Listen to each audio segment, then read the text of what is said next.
Why is this happening to me? How often do we ask that question? Why is this happening to me? Job asked that question. Others asked that question. Jacob said, why do these things always happen to me? It's always what we wonder. Why is this happening to me? Why is God letting this happen? 2 Corinthians chapter 1, verse 9.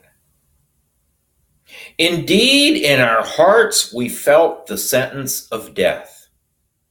But this happened that we might not rely on ourselves, but on God who raises the dead.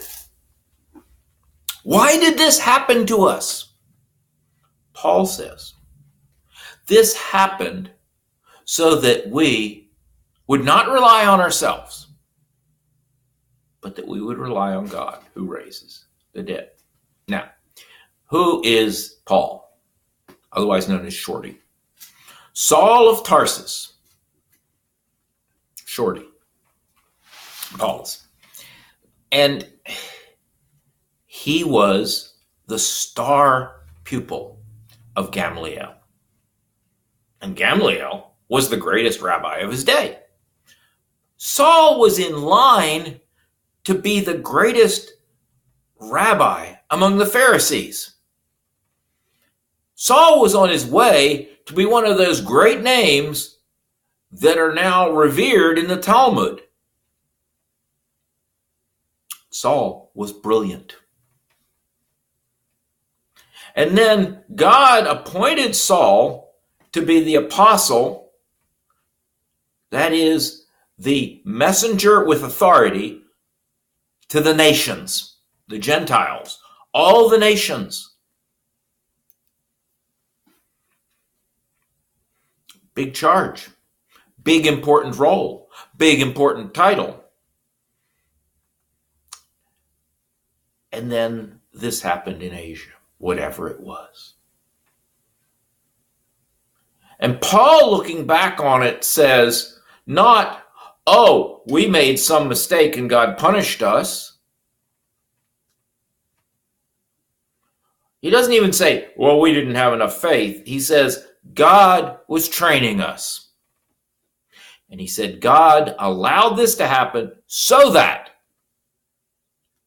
we would trust him and not ourselves. Paul faced the temptation of trusting himself. He had so many resources. I face it myself. Perhaps you do. Sometimes it's not ourselves directly. It's our church. Oh, I'm a member of the Miracle Valley Million Member Miracle Church. Oh. Sometimes it's the preacher. I go to church with Miracle Max, the great man of God, who teaches the Bible perfectly. There's all sorts of things we can rely on. And they're not God. God knows that this is the struggle we face. I could say this is the temptation, but sometimes we say temptation and we distance ourselves from it.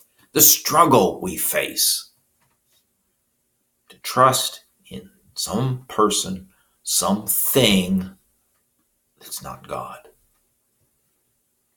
So God says, I need to teach you to just trust me. God who raises the dead. We were brought to the point of believing we would die so that we would trust God who raises the dead. Now, Abraham is given as the example of our faith. And it says somewhere that Abraham, when he was tested, with the command to sacrifice Isaac, his only son, his only true, legitimate heir son, through whom it had been promised that all the promises would be fulfilled, as his heir, who was at the time unmarried and childless. It says that Abraham trusted that God was able to raise the dead. And that's why he went through as far as he did, till God stopped him. God wants us to trust God who raises the dead. The scandal of the gospel, the good news of Christ, was the resurrection, the I forget the exact Greek word, but it means the again standing. The again standing. That this body will stand up again, even though it's been dead.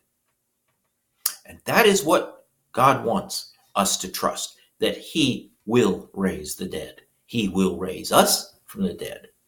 Sometimes we have to be brought to the very end of ourselves in order for us to stop trusting ourselves and trust God who raises the dead.